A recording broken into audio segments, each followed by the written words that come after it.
This podcast is brought to you by the Center for Educational Innovation. Since 1989, the CEI has helped shift school systems towards authentic, from the ground up improvement, turning under-resourced schools into engines of opportunity and impact. TeacherGuard thanks you for your proud sponsorship and support.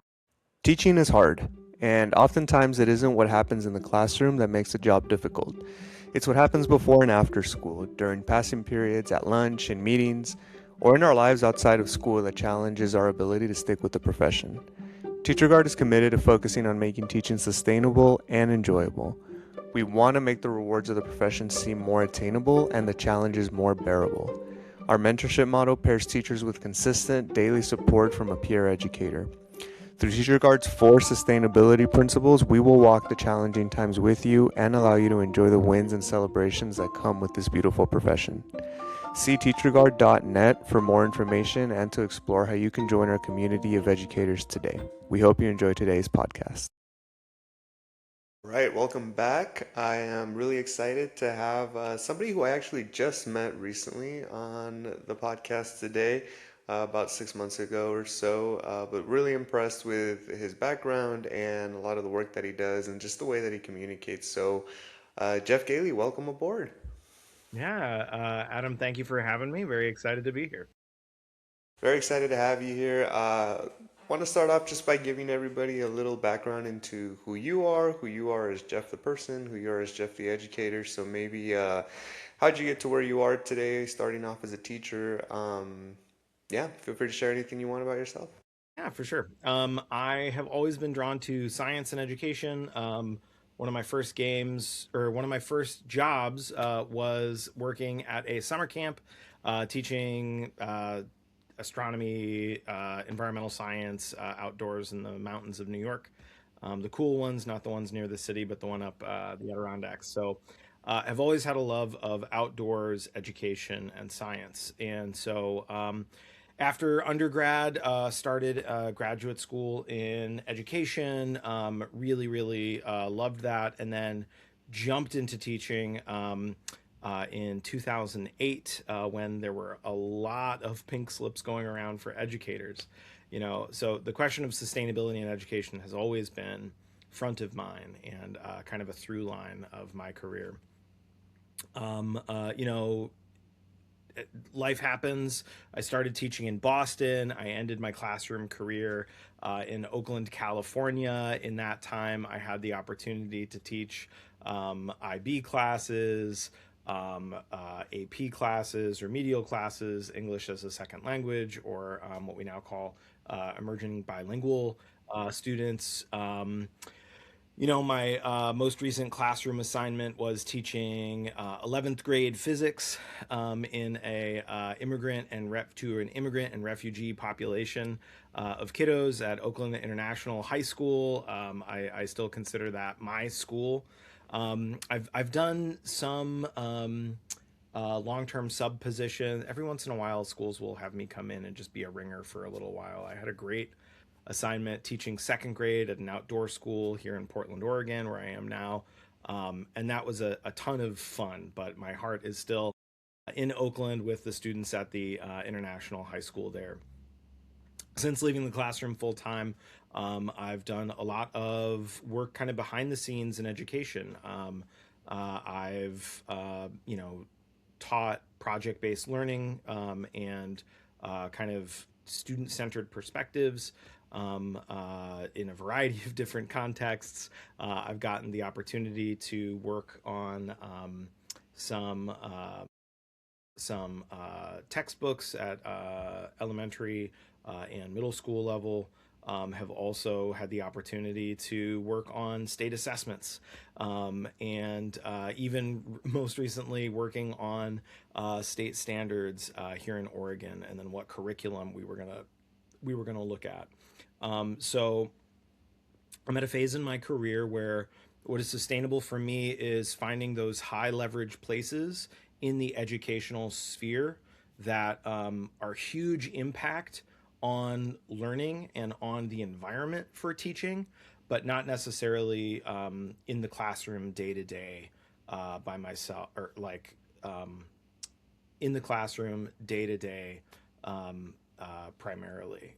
But it's great. I still get the opportunity to work with teachers, see what they're doing, and just provide a little bit of different perspective on their work. But also, it's an opportunity for me to understand where they're coming from and what the unique needs of their classrooms are, as kind of that outside consultant or professional development specialist.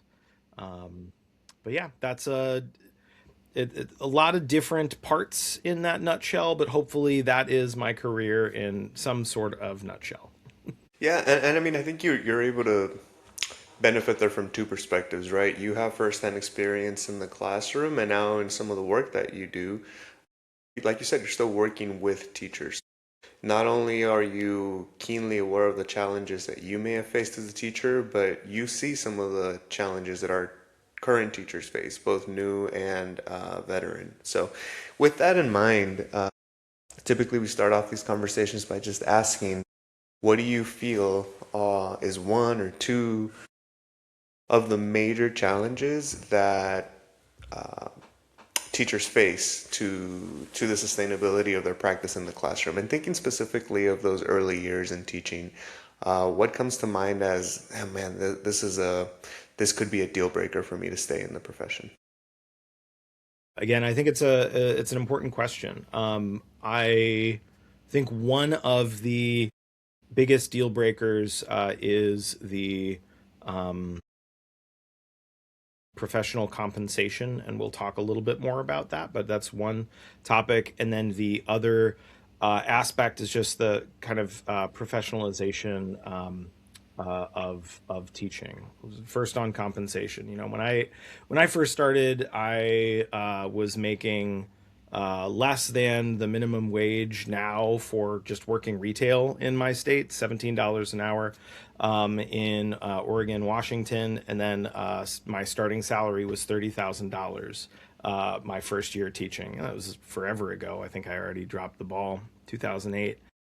But there are some opportunities to get ahead in terms of valuing your time and setting boundaries around your time. But at the end of the day, a lot of teachers are taking on second jobs. I worked with my hands as a unbonded handyman for a long time, just kind of building furniture or installing things in walls for folks.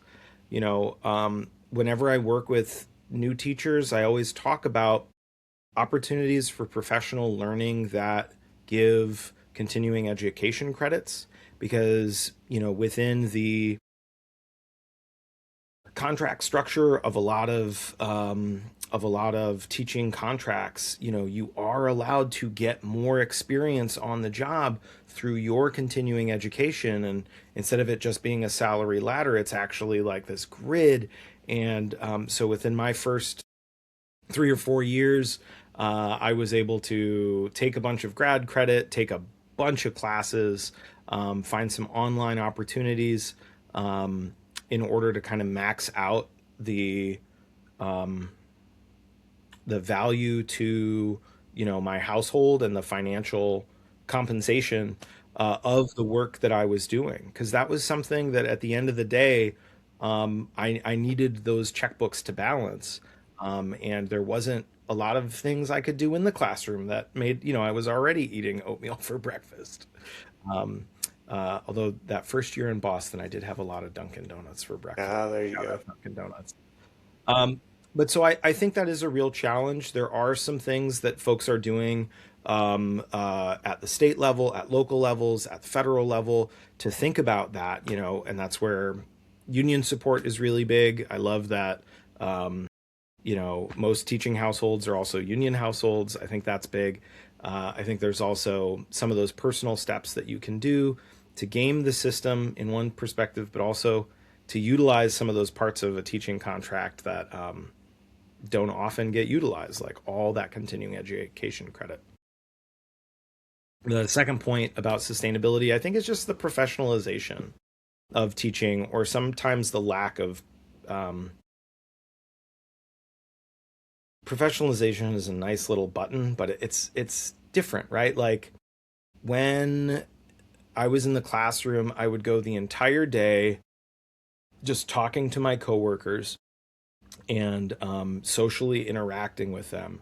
And the weird thing was is that all of my coworkers were super obsessed about the new like YouTube video that just dropped. We're using all this weird slang that I had never heard before. We're distracted by their phones. We're really upset about what had just happened.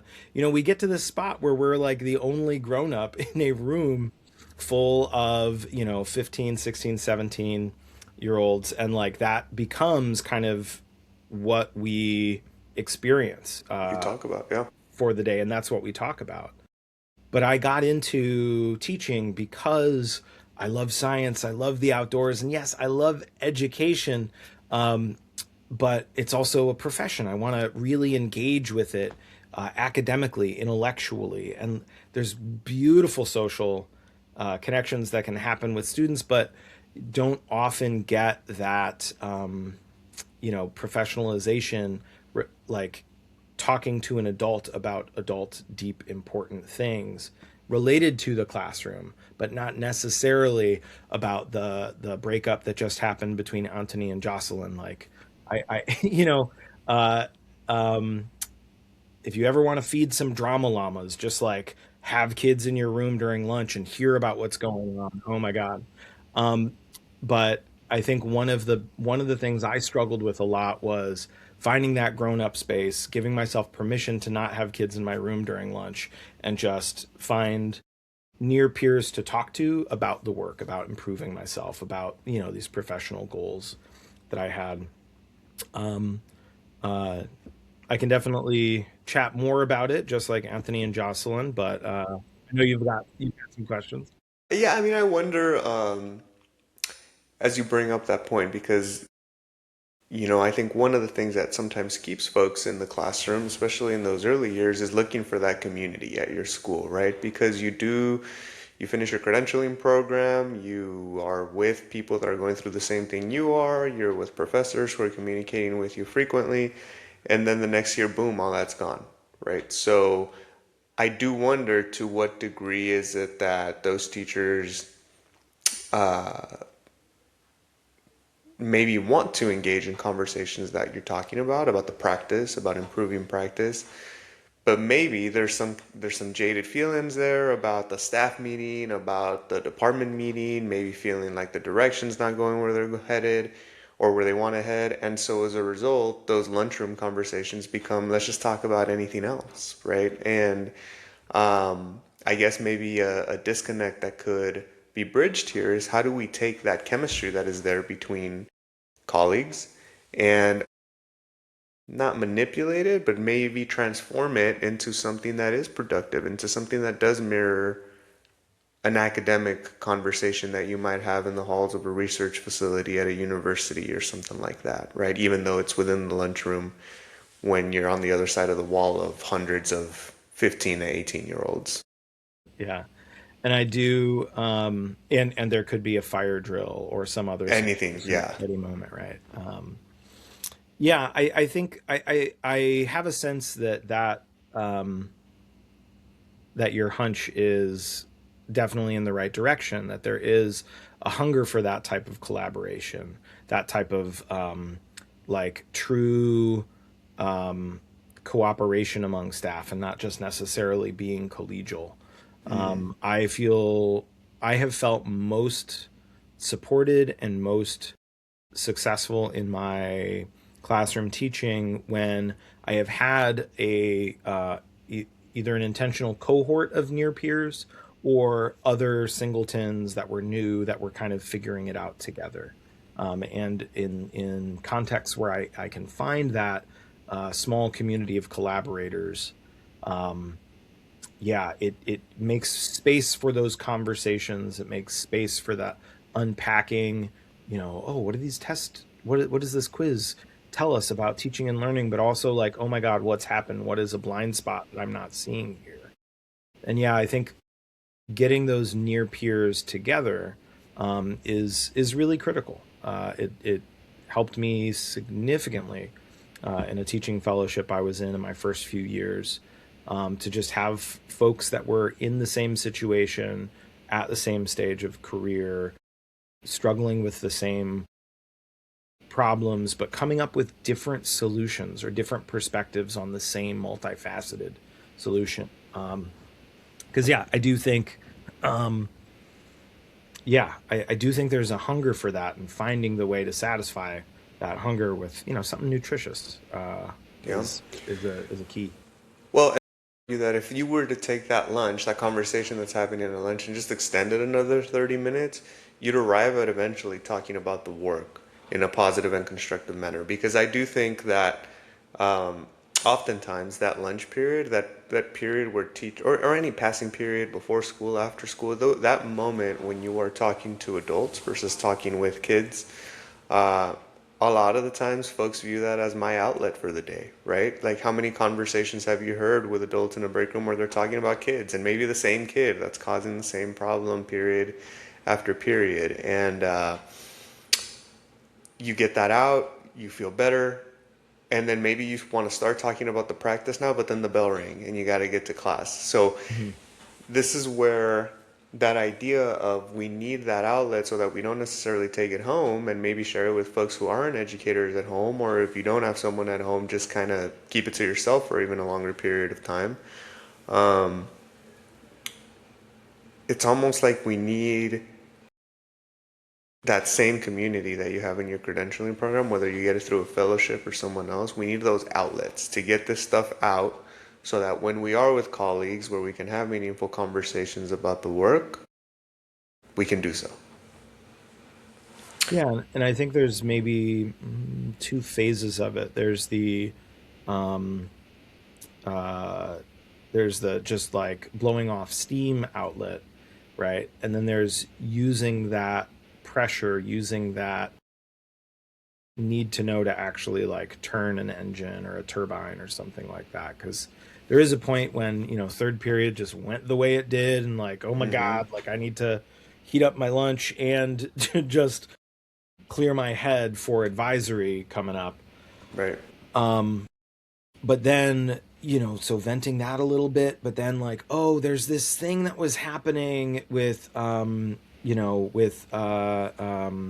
Ghazi in class, and it's just like, oh, I'm really struggling with that.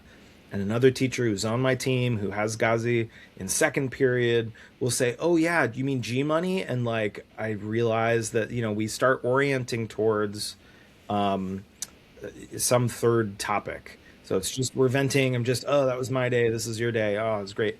But then like orienting towards that student, or orienting towards a particular task or a piece of paper. Like I remember specifically at a team meeting once, everybody was venting, and one teacher just really candidly said, has anybody seen this? And went up to the whiteboard and wrote G dash dollar sign. Has anybody seen that on a piece of paper? Yeah, that's Ghazi. Ghazi wants to be called G money right now. So you get Mm-hmm. to, and it was so funny. But then all of a sudden we were looking at, well, how is his grades? Where is he doing? Is it a before lunch? Is it an after lunch? And we were really quickly oriented towards that student, thinking about like them as a case study, looking at some of the data, and you know um, that was in the structure, I think, of a 60-minute meeting. Mm-hmm. So if we can somehow get rid of some of the steam, just blow off a little bit of the steam about, oh, this thing happened in that period, but then use some of that in whatever limited time we have to then focus that towards a solution, a Yeah. better understanding of students. Yeah, I agree with you. There's some relationship between the amount of time, the number of adults who are oriented towards that in a professional way, um, and this kind of pressure that builds up that we just need to get out, hopefully constructively. But yeah. Yeah. And I'm really curious about getting your thoughts about, um, because this kind of brings us to, if we cannot have that kind of organized system at the school site, what are other ways in which we can get that outlet a home and give folks the opportunities to have that disposition at school? So, curious what you think about the mentorship model that Teacher Guard offers, because besides it being peer based, What I think really separates it from other type of coaching that you may get either through a district or through a private company is that you have your once a week session with a mentor, but then the key takeaway from the program is that your support doesn't end there for the week. What happens after that is that there's a shared Google document between the mentor and the teacher. And the mentor commits to, if you on a nightly basis or every morning, wherever you want, go in and write down all your thoughts about your day, about what happened, the things that you faced, that third period class, that colleague that side-eyed you, anything that's on your mind about this, you will get a response within 24 hours. And so now you have that session on a Monday, but then you're maintaining that communication Tuesday, Wednesday, Thursday, Friday, so that by the time you come back to your weekly session, there's no like, let's catch up on what your week was. No, we've gotten it out because you journaled it out of the way. We call it dynamic journaling. Now let's talk about, we've gotten that out. What can we do now to fix whatever problems came up, to talk about potential solutions, to reframe the way in which you're going to have this conversation with a colleague, with an administrator. We're essentially eliminating that lunchroom venting session that we spoke about earlier. So just curious, your general thoughts. Have you never heard about the program to that degree on that potential idea? Yeah, I think it's very intriguing. I have, intriguingly, since leaving the classroom, found the power of reflective journaling and responsive journaling, of just taking something that's kind of, I'm having a hard time putting in words, and just, I'm a pen and paper guy. Just, get it, uncapping the pen, getting a fresh sheet of paper, and just like hashing it out real quick. Because then oftentimes I see something in front of me in black and white that either is just exactly what was on my mind, or seeing it written down, I'm like, wait, that's not it. And then I cross it out and it's totally okay. And I scratch out another sentence or two. And personally, that is a really good practice for doing a little bit of constructive venting and not making it someone else's problem. Let's take a moment of silence for all of the partners, spouses, and roommates that have dealt with secondhand therapy for their first year teachers, past and present and future.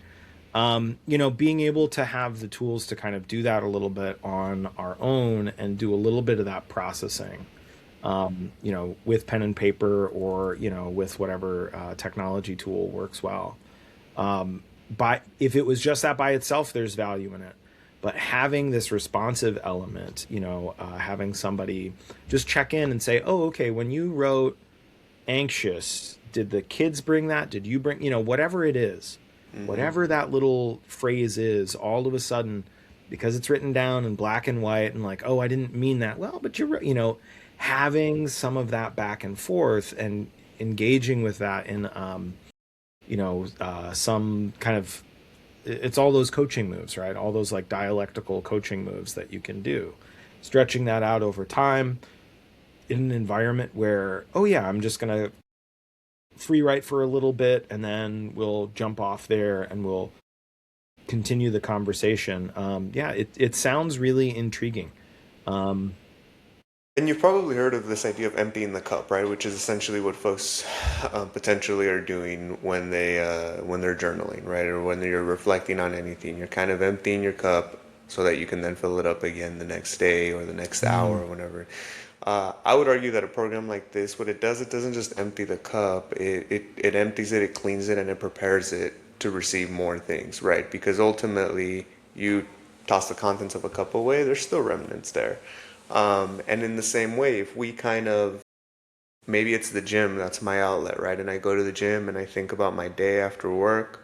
Maybe I don't write anything down, but just thinking about it makes me reflect and say, maybe that thing that was really bad, that if I keep thinking about it weeks after weeks, may make me leave the profession. Maybe it's not that bad, right? But if that's all the thought I gave to that, there's nothing to prevent those those negative thoughts to coming back into my mind the minute something else triggers them, right? Versus I'm not just going to empty it, I'm going to process the contents that were in there, strengthen my potential response in the future, and talk with somebody who's going to equip me, hopefully with the suggestions, strategies, tools to navigate this challenge when it surfaces again. Because I would argue that one of the things that drains our teachers, both veteran and new, it's not a million different things that are coming at them at the same time.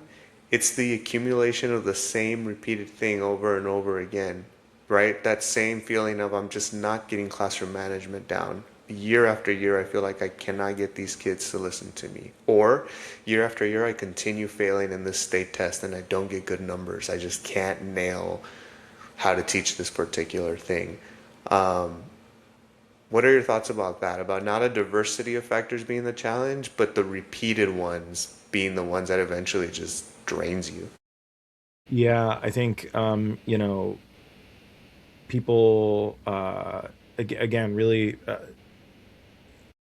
interesting perspective. I think, all people have like pointy elbows, like, and so when we're moving around other people, there's going to be bumps and scrapes and stuff like Mm-hmm. that. That's unavoidable. Most of the time we can brush that off. It's the repeated motion, it's the repetitive injury that like leads to lasting harm. And yeah, I think that's one of the elements of um, getting it getting it out in front of you in black and white. Um, you know, um, as an analytical person, loves science, loves talking, I can sometimes get in like little loops in my Yeah. head where, oh, that was a problem because it was right after lunch. Um, the kid's not eating enough food. They never eat enough food. Why are they in that period? Well, and then I just end up in this little. If I'm just thinking about it, I am just ruminating. I'm almost like a ruminant, a cow. I'm so sorry. I was also a biology teacher. And I'm just going through these four little compartments in my stomach, and I'm just going over and over and over and over again. But sitting down and writing those different things, I notice where my hand gets tired after a time. The third time I've repeated the same thing, writing it out, I recognize, okay, maybe this isn't a cycle. Maybe there's this thing right here that like, let me attack this part of the pattern or come at that part of the pattern or interrupting some of that cyclical thinking, some of that repetitive thinking that if I'm at the gym, I'm just, like stewing it and I'm ruminating. I'm just going in circles a little bit because there are some tasks that just like, yeah, we just need to get the reps in. But thinking through something and doing the reps up here is just a great way to like drive yourself a little bit batty. Uh, Word, Geoff, ruminating, because that is in fact what I think many people, we all do, whether we're conscious of it or not. I don't think that whenever even we believe we're reflecting, I think what we are doing is just sitting on it. And it's funny because you are much more mature about this than I am, this idea of journaling and just reflecting, because up until recently, I was always of the mindset that when somebody asked me about how my day went, at the end of the day, my answer was always fine.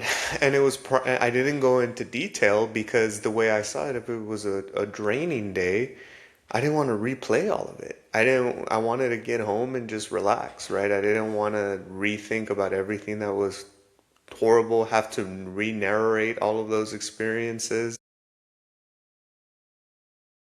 And yet when I did do it, for whatever reason, I felt the need to share something. I always felt better afterwards, every single time. I felt like I almost solved what I thought I walked away from the workday with was a significant problem. Um, I know a great way to ruin that response for you, and I unfortunately do this to those I love, my partners, and like, oh yeah, how was your day? It was fine, and then I'll mhm. follow up again, dialectical coaching. I'll follow up and I'll say, what did fine look like today? Yeah. And all of a sudden, I have to give examples and evidence and all this stuff, and it's probably a little bit of uh, you know, um, adult diagnosed autism spectrum differences on my part, but I almost always ask those follow-up questions, like what did fine look like, what did good look like, and sometimes it's just a front, and it's just like, oh, everything was terrible, and like, then we're really having the conversation and we're really getting to it. But then other times it was like, you know um other times the conversation is just like, no, it was truly fine, nothing spectacular happened, nothing whatever happened, like this person was fine.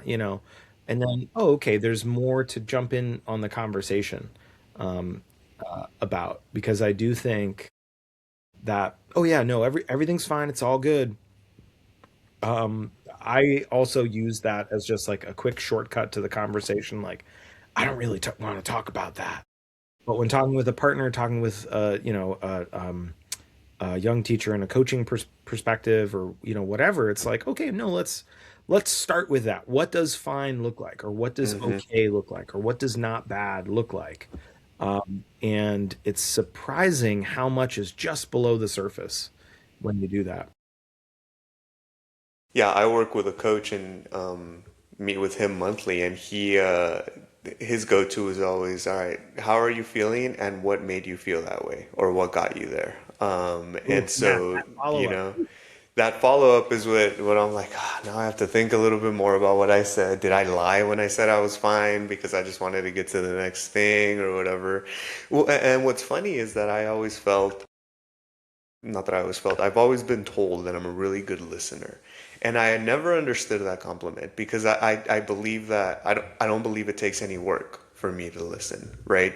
And I think it's because I was always so much happier to listen to how somebody's day went, knowing that there's no expectation necessarily for me to respond because most of the time people just want to share. Then I would be to have to again replay my entire day.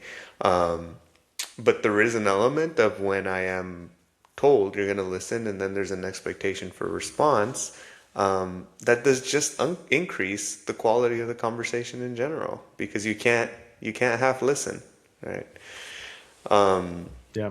Or at least when you do half listen, it becomes very, very obvious. Evident, yeah. Um, yeah, no, that's a good point. Well, and when it comes to again, whatever form of reflection folks use, I think going back to our novice teachers and our in-service teachers, first, second, third, fourth year teachers, um, if as a veteran teacher the day still moves really fast, I think back to my first couple years, I felt like I couldn't believe that it was already time to go home, or I couldn't believe that it was already the holidays, or it was already the end of the school year. Um, One of the principles of Teacher Guard focuses on time management and the idea of don't let time defeat you, right? Because ultimately, time doesn't move faster. We don't have fewer hours as we get older. We don't have fewer hours as we get busier. We have the same amount of time always. It's just how we are allocating that time.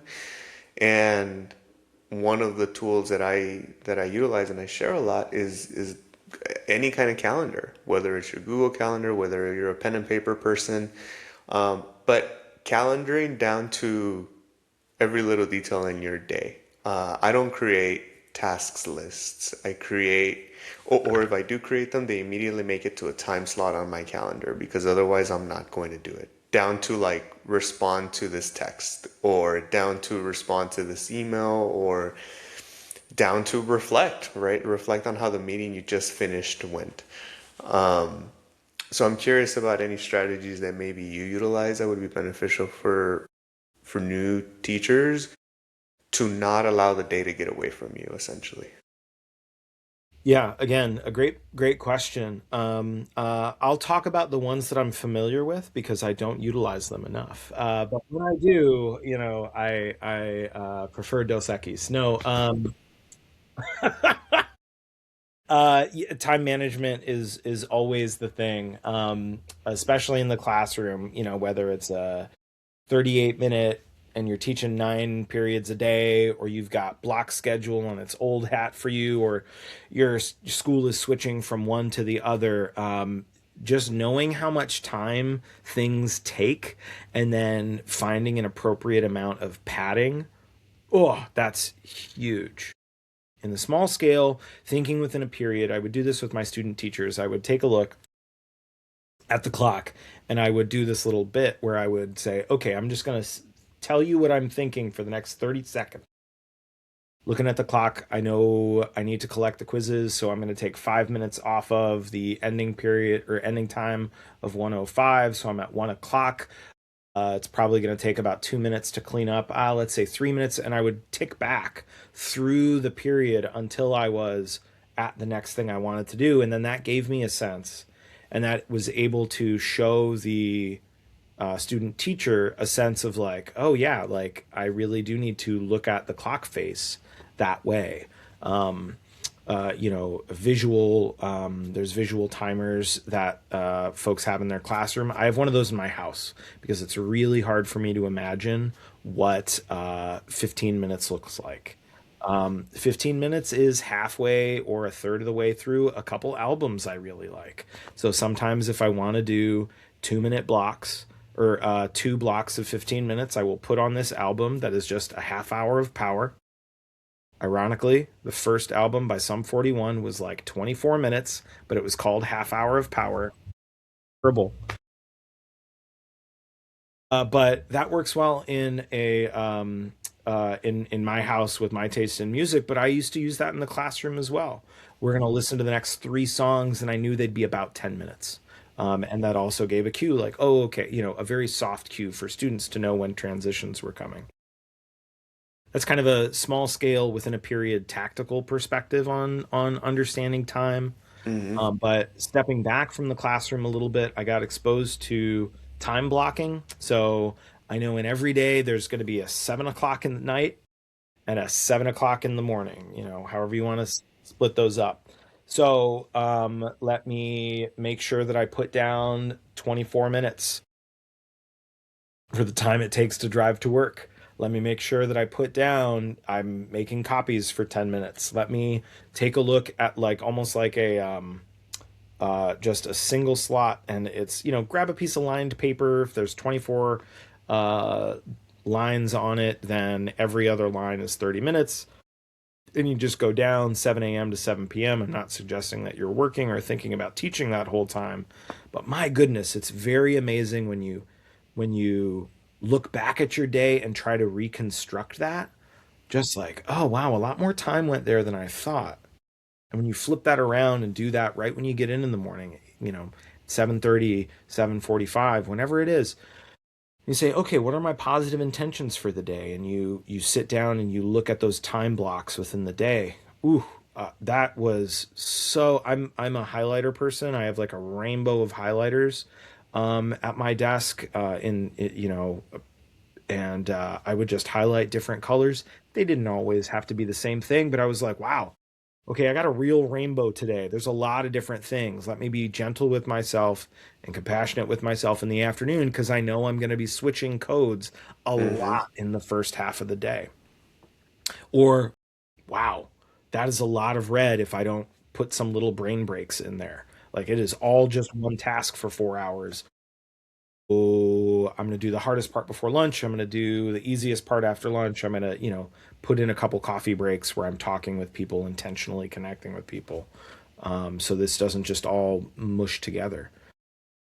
That has been that time blocking way of looking at things has been really helpful, thinking at like a day to day level.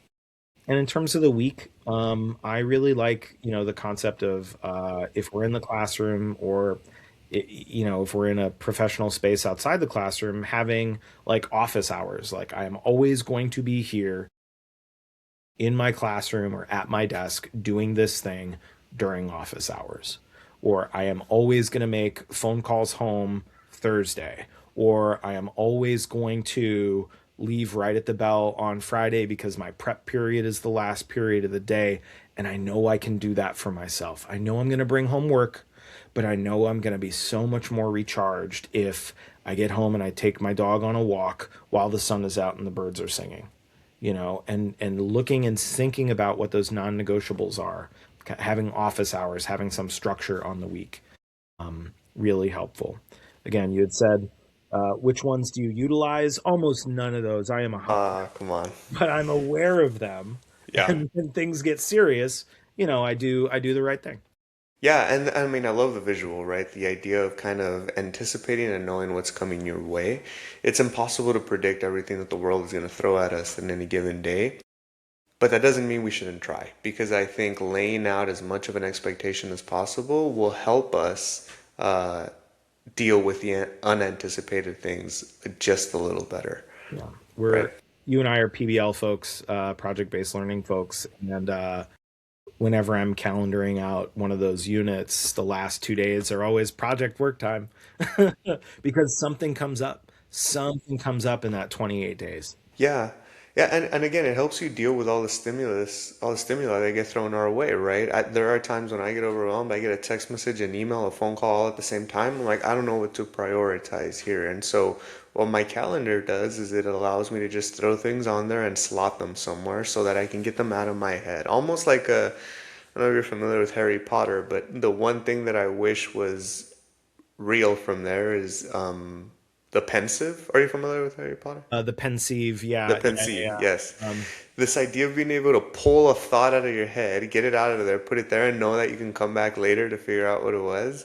That's how I almost view my calendaring, right? The idea of I've put it somewhere so that I don't forget about it, but it is now no longer part of what I'm presently thinking of. yep.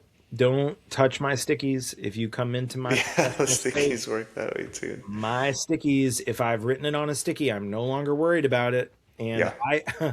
I mean, this is such a system. I have invested in like the extra sticky backs where Yeah. the glue covers 90% of the note, Okay. so it doesn't fall off. But no, 100%. There is something to getting it out of that rumination Yeah. cycle and just putting it in black and white, and being like, okay, that is what it is. When I am ready to deal with this, boop, I can put it in the envelope, and then like as long as I have on my calendar, take a look at all of your stickies Yep. on that 100%. Friday last period before you go home. Take a Yeah. look at all your stickies, see if there's anything you forgot. Yeah. Yeah. Think Um, about it then. Planning a time to think about the things that you don't want to think about right now. Right? yeah, there was That's the idea.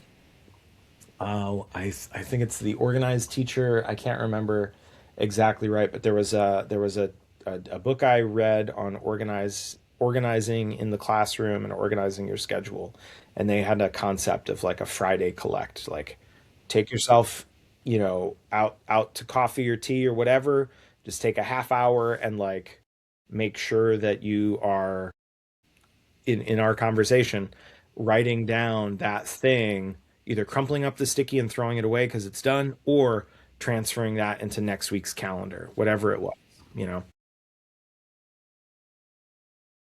Jeff, we're coming up here to the end of our time, but I always like to finish these podcasts, especially whenever I have a veteran educator with me, with a takeaway question of if you were in a room with a second, third year teacher and they told you they are on the verge of leaving the profession and you only had one or two sentences to share with them, what would you say? Hmm.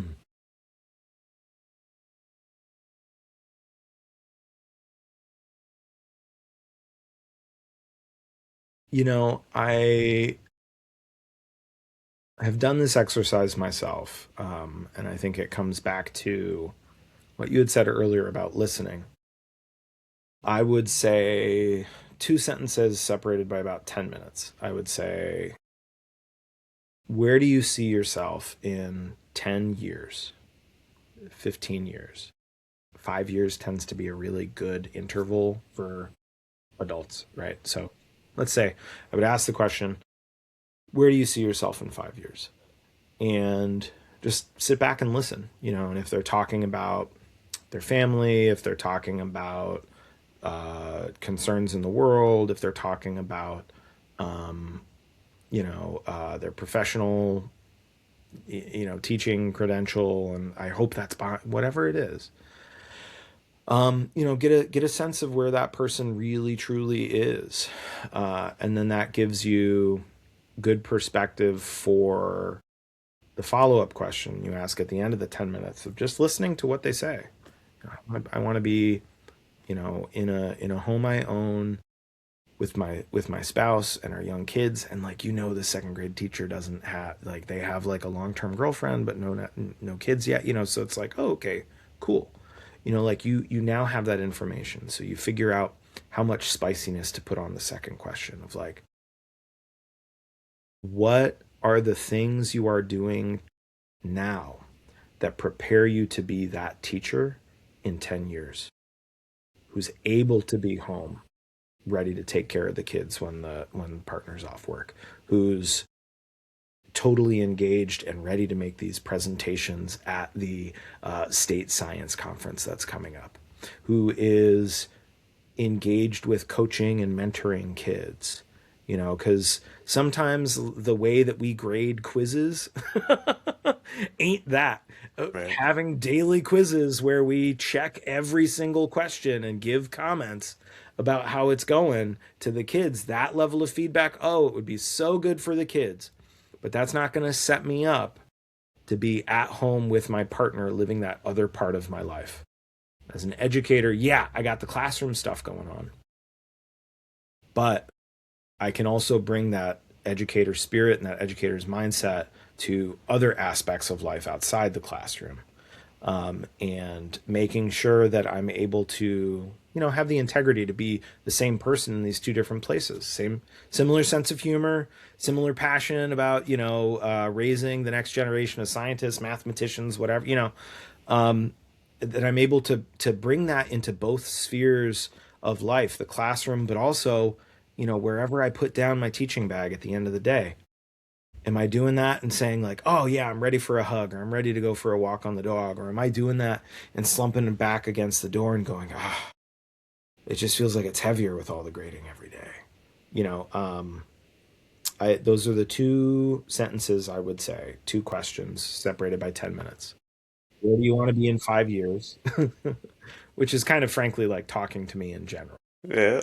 Two meaningful sentences separated by a lot of chatter in between. No. Where do you want to be in 5 years? And then what are you doing today, or what could you do today that would help prepare you to be that person? Geoff Gailey, the master of the follow-up questions. Really appreciate you being on, man. Thank you for your time. I appreciate you, Adam, again. This was a lot of fun, and thanks for inviting me. Thank you for listening to today's episode. If you enjoyed it and found it helpful to your teaching journey, please don't forget to like and subscribe on YouTube or through your favorite podcast platform. We also appreciate any and all reviews or comments you leave. Thank you for joining us today, and tune in next week for our next episode.